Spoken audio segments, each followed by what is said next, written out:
The NBA trade deadline is less than a week away. Yeah, we are just days away from teams being able to make a trade for the final time of the 2025 NBA season. And it does feel like both conferences are kind of wide open right now, and teams are going to be trying to make win now moves, and teams that don't think they have a shot this year could be looking to make some selling moves at the deadline as well. So I just want to break everything down ahead of the 2025 trade deadline and give you guys the truth on what's just going on right now. So a thing going around this year's trade deadline different than others is because of the looming second apron, the first apron as well for some teams. So let's break this down, what that looks like. Shout out to ESPN's Bobby Marks for posting these, as the first apron teams are the Denver Nuggets, the LA Lakers, the Miami Heat, the New York Knicks, and the Philadelphia 76ers. And you can see what they're restricted there on the left. They aren't as restricted as some of the teams on the right, but they're not allowed to sign a player waived during the regular season that had a pre-existing salary of $12.8 million and above, which I think is a little bit interesting. So say somebody like Ben Simmons gets bought out after the trade deadline, that could restrict some of these teams on signing that said player. But the big implications here are the second apron teams, and these teams are very restricted on making deals at the deadline. The Boston Celtics, the Milwaukee Bucks, the Minnesota Timberwolves, and the Phoenix Suns. We know that Boston isn't going to make too big of a move at the deadline, and they don't really need to make one as they're still in a good spot to win the 2025 NBA Finals. But the Milwaukee Bucks, the Timberwolves, and the Suns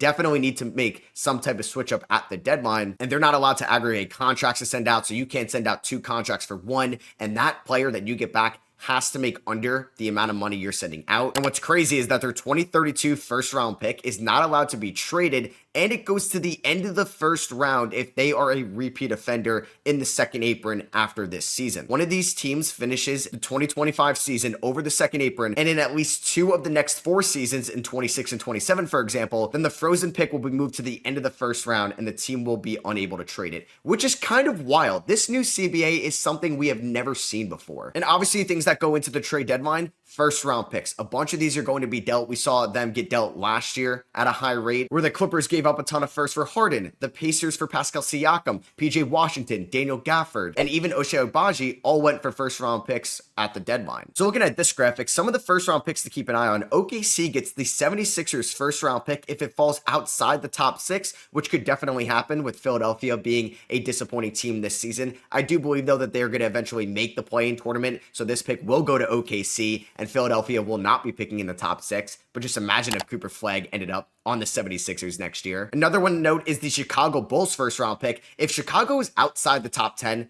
that pick goes to San Antonio. That would be just a disastrous season for the Chicago Bulls, that they are just bad enough to miss the playoffs and also too good enough to keep their first round pick this year. Minnesota could get Detroit's first round pick if they make the playoffs, and I think going into this year that felt a little bit unrealistic, but now it's looking like Minnesota may get a first round pick in the mid to late teens in the 2025 draft. They can use that asset at the trade deadline. If Miami makes the playoffs, OKC gets their first round pick. If Sacramento either makes the playoffs or is one of the best teams to not make the playoffs, Atlanta's going to get their first round pick. And also San Antonio owns Atlanta's first round pick outright. Atlanta just lost Jalen Johnson for the year. They have not been great over their last few weeks. I could see them trying to go a little bit more as buyers at the deadline so they don't end up forfeiting a top 10 pick to the San Antonio Spurs in the 2025 draft, which is very top heavy. And obviously there's going to be a ton of restrictions as well, either with no trade clause, which is just LeBron James and Bradley Beal, 1-year bird right re-signings, which allows players to basically have a no trade clause, and some notable names there that could end up getting moved.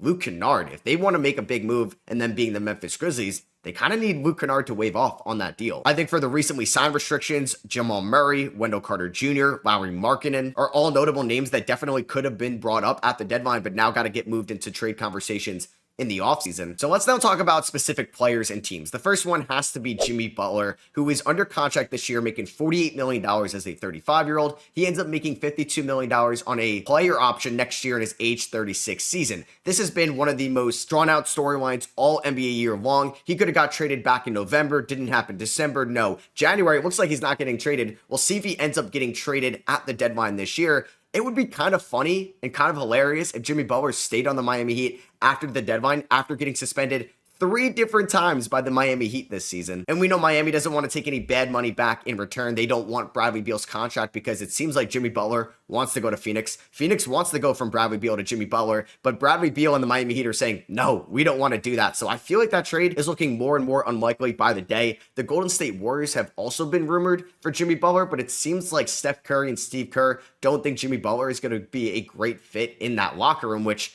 I don't totally blame them, and you're going to have to give up Andrew Wiggins and a mixture of Kevon Looney, Buddy Hield, Gary Payton, or Jonathan Kuminga just to make this deal work. You're going to have to trade 4 or 5 players for Jimmy Butler and another minimum coming back. And does that really make you that much better in a competitive Western Conference with Steph looking less and less like the prime Steph we have seen in his career? And I think the teams that would have made the most sense in trading for Jimmy Butler would have been the Sacramento Kings before the De'Aaron Fox trade news came out. And I think the Memphis Grizzlies would make so much sense for Jimmy Butler because they can easily get to the matching salary of Marcus Smart, Brandon Clark, Luke Kennard, which could interest Miami a little bit because they're not taking back any bad salary past the 2026 season when they want to have a clean cap sheet because Marcus Smart only has 2 more years left on his current contract. And Memphis also has all their first round picks they can move in a trade. And they also have some young players as well that could be appealing for the Miami Heat, like Jay Huff, Scottie Pippen Jr., Vince Williams, because they're not getting a Gigi Jackson or Jake LaRavia or Zach Edey in this deal. Jimmy Butler lost all that leverage for Miami.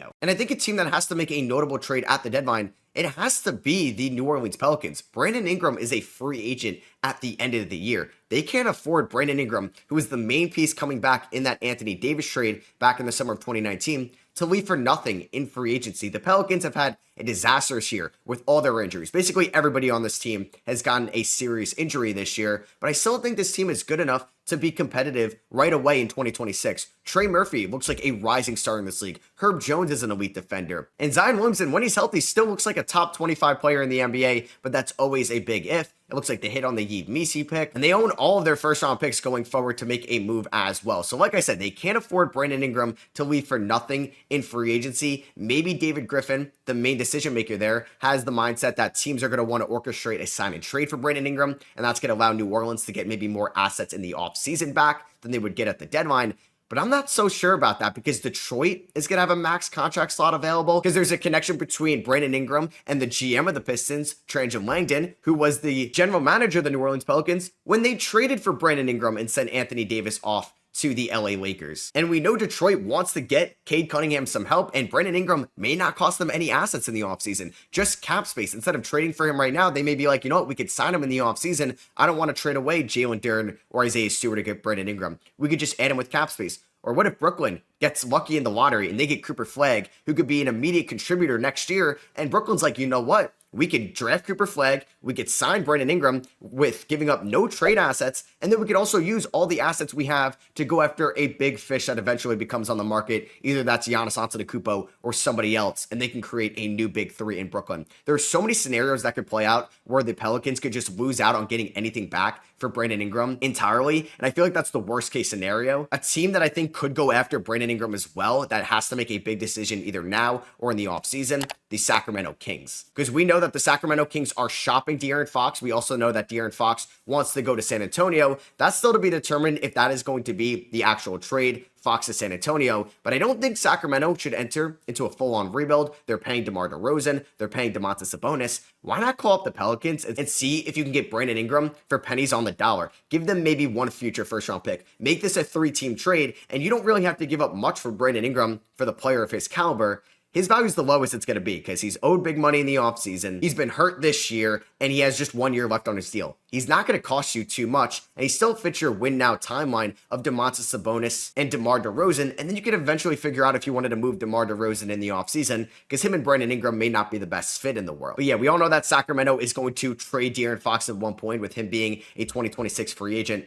And I'm not too scared for Sacramento here. I do think they can make out well in this trade because I think they can get a nice amount of draft capital and still get some players that can help them win now. Either that's a trade with San Antonio or without a San Antonio. I just talked about how they could trade for Brandon Ingram. Shouldn't cost them too much. They have somebody that I think should have made the All-Star game in Domantas Sabonis, who's having an incredible 2025 season. And I know the Kings kind of messed up building a team around De'Aaron Fox and DeMar DeRozan. Maybe that type of move they wouldn't do in hindsight, but I do think the Kings are going to be a big team around the trade deadline. Everybody's waiting for that De'Aaron Fox domino to fall. Everybody's also waiting for the Jimmy Butler domino to fall, but I think this one is a lot more important, and we are going to see a massive trade go down with picks going everywhere, young players, matching salary. It's something to keep an eye on, and I think this is the biggest thing to watch at this year's deadline, because if it doesn't happen, I think it's Anthony Davis 2.0, and we're going to see it very early in the 2025 offseason. But that goes back to the San Antonio Spurs too. Would they trade for De'Aaron Fox right now? Do they think they could just wait until he's a free agent in 2026? picks? Do they want to wait till the offseason? Because then they can build a more win now roster around Fox and Wemby. But who knows? What if Houston has a disappointing round one exit, or Miami gets into the De'Aaron Fox sweepstakes? San Antonio may lose out on that. And yeah, I know Fox would only re-sign with San Antonio right now, but things can change. We saw that with Donovan Mitchell in Cleveland. We thought he was going to eventually leave for a Miami, a New York, or a Brooklyn, and here he is playing for one of the best teams in the NBA this year under a new 3-year deal. And then you have some of the more desperate teams at the deadline. I wouldn't say that the LA Lakers are super desperate because they have been good this year. The Lakers have been an above average team in terms of net rating, but we know they want to go out and add another big name to Anthony Davis and LeBron James.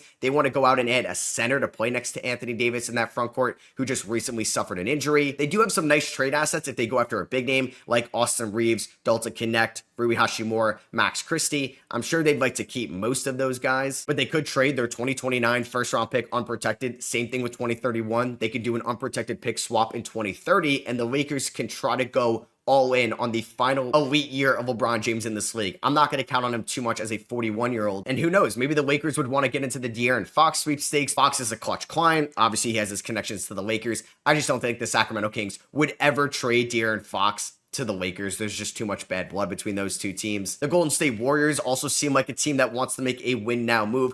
I don't think they end up going after Jimmy Butler. I think they end up going after somebody like a Nikola Vucevic at the deadline. It's probably going to cost them a little bit less, and they don't have to attach 4 players to get one. They can attach just 2 to 3 contracts to get Vucevic coming back. But I think there's plenty of wildcard teams as well. Dallas has had so many injuries this year. They briefly put Daniel Gafford up on the market, but then Derek Lively suffered an injury. Would that still happen? Does this team maybe want to be a dark horse De'Aaron Fox team and look to trade Kyrie for Fox if Sacramento wants to win right now and doesn't want to get younger players that still have a lot of room to grow? Minnesota needs to get under the second apron if they want to make a move, and they have some big contracts they can trade as well. Julius Randle, Jaden McDaniels could be on the move. Mike Conley could get traded as well. Dante DiVincenzo, who's going to miss a lot of time this year, may end up getting moved just because he can't help them right now. I'm sure they don't want to trade away Rob Dillingham or Naz Reid or Nickeil Alexander-Walker as well.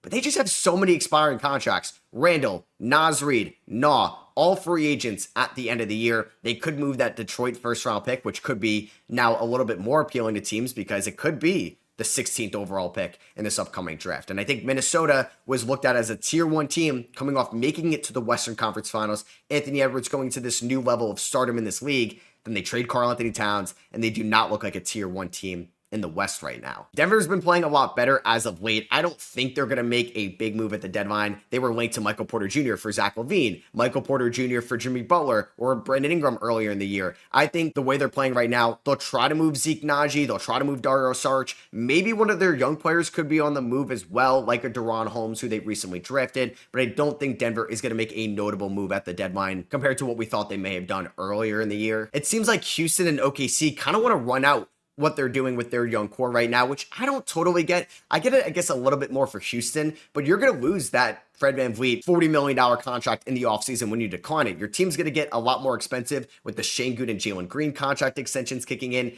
Tari Eason and Jabari Smith are going to need new ones next year as well, and then Amen Thompson in a year from now. So you're going to be getting a lot of money coming on the books. Maybe try to go a win now move. I didn't hate the idea of them going from Fred VanVleet to Jimmy Butler. I see why you're scared of that, but I would have liked Houston to at least try to make a trade for Cam Johnson. Same with OKC as well. Jalen Williams and Chet Holmgren are about to get rookie max extensions at the end of the year. Shea's about to get the super max. Isaiah Hartenstein is still under the books for a lot of money. Alex Caruso and his extension kick in next year. I think now is the time for OKC to go all in before they become a second apron team. I'm surprised they don't want to go out and trade for Cam Johnson, because they can easily do that. They could sacrifice some of their depth that they don't really need come playoff time, and they still have a boatload of draft picks to deal. And yeah, you have the Phoenix Suns. I talked about them before, but they're a second apron team right now. They're desperately trying to trade Bradley Beal. They want to trade away Yusuf Nurkic. It wouldn't surprise me if they had to move a Grayson Allen or Royce O'Neal to get a deal done as well. I think all eyes are on them because Matt Ishbia is not waiting around, and he believes that the window is right now for the Suns. So they're going to try to make some type of win now move at the deadline. I'm just not sure what it's going to be. So that's going to be for me. Hope you guys did enjoy this video. Let me know what your thoughts are on the 2025 trade deadline down below. Do you think we're going to see Fox, Ingram, Jimmy, all these guys get moved, or do you think those are going to be more offseason type deals? I will have one trade idea for every team out on Sunday. That's going to be a fun video, and then I'll have my official trade deadline predictions out early next week. So make sure you are subscribed because I'll also be live streaming from 11:30 a.m. on Thursday all the way through the 3 o'clock Eastern Time trade deadline on Thursday. So yeah, notifications on. I highly suggest it. I'll catch you guys in the next one. Peace.